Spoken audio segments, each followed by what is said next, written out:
তারা বলেছিল যে আয়নাঘর নামে কিছু নাই। আমাদের গুম কমিশন এবং আমাদের তদন্তকারী দলেরা খুঁজে বের করেছে এখন আর কারো মুখে কোনো কথা নাই।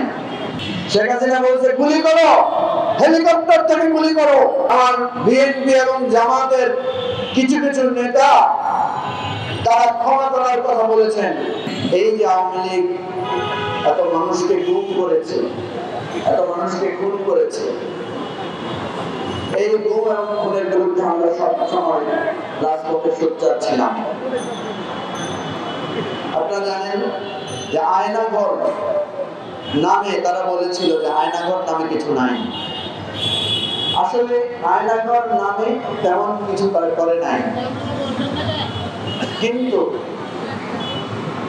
তারা যেই নির্যাতন সেলগুলো বানিয়েছিল সেই নির্যাতন সেলগুলোকে তারা সাংকেতিকভাবে তারা আয়নাঘর হিসেবে চিহ্নিত করত, বলতো,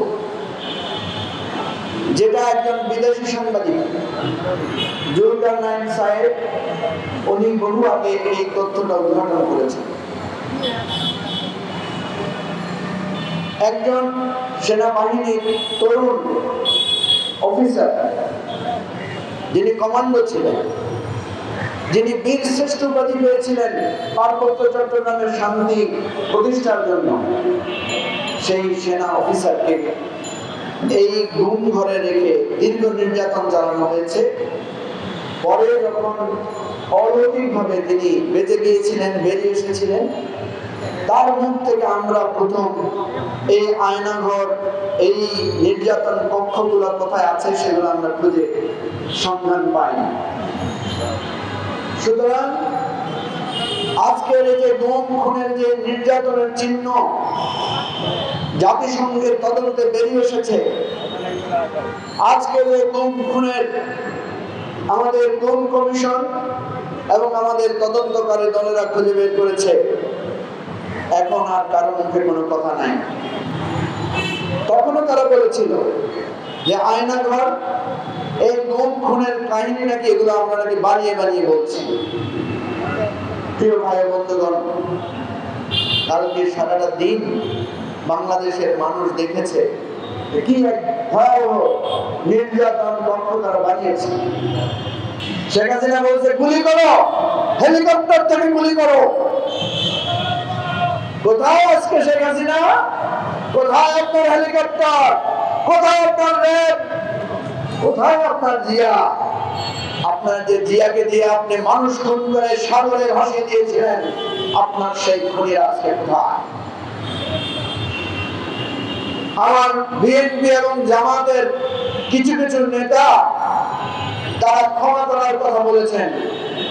আমি বলি ভাই, 5ই আগস্ট যদি শেখ হাসিনার পতন না হইতো, আপনারাও আজকে সে আয়নাঘরে থাকতেন, আমরা জানি। আপনাদেরকে আয়নাঘরে রাখা হতো। এত তাড়াতাড়ি মানুষের রক্তে, কর্মীদের রক্তের সাথে বেঈমানি করার চিন্তা করবেন না।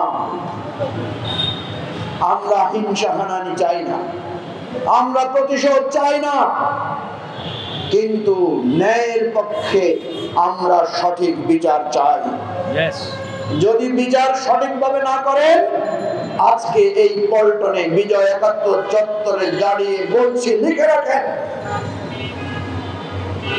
ডক্টর ইউনূস, আপনার উপদেষ্টারা, আপনার যে সমস্ত সচিবরা, আপনার যে সমস্ত ডিসিএসপিরা, আমরা যে সমস্ত রাজনৈতিক দল আন্দোলন করেছি, সংগ্রাম করেছি, গুলি খেয়েছি, আহত হয়েছি, যে সমস্ত ছাত্ররা নেতৃত্ব দিয়েছে, যারা এখন বিভিন্ন পদ পাইছেন না, অ্যাটর্নি জেনারেল হয়েছেন, বিভিন্ন জেনারেল হয়েছেন, সচিব হন নাই জীবনে, এখন সচিব হয়েছেন, জীবনে ডিসি হওয়ার স্বপ্ন দেখেন না, এখন ডিসিওসি হয়েছেন,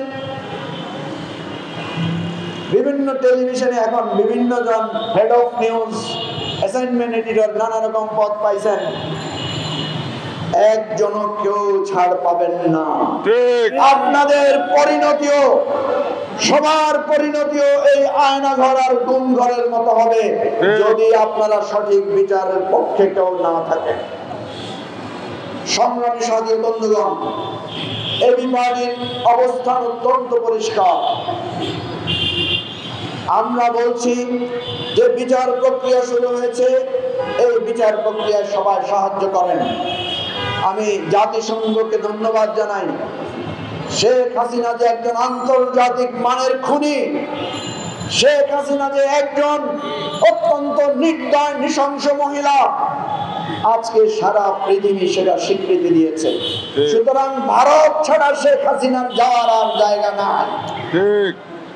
ভারত শেখ হাসিনাকে রাখছে, এই ভাইরাস কত খারাপ ভারতওয়ালারা টের পাবে ইনশাআল্লাহ। এই ভারতের ভাইরাস, শেখ হাসিনার ভাইরাস একত্র হয়ে ইনশাআল্লাহ ভারত ভাঙ্গা খান খান হবে, আমি আপনাদের বলে রাখলাম।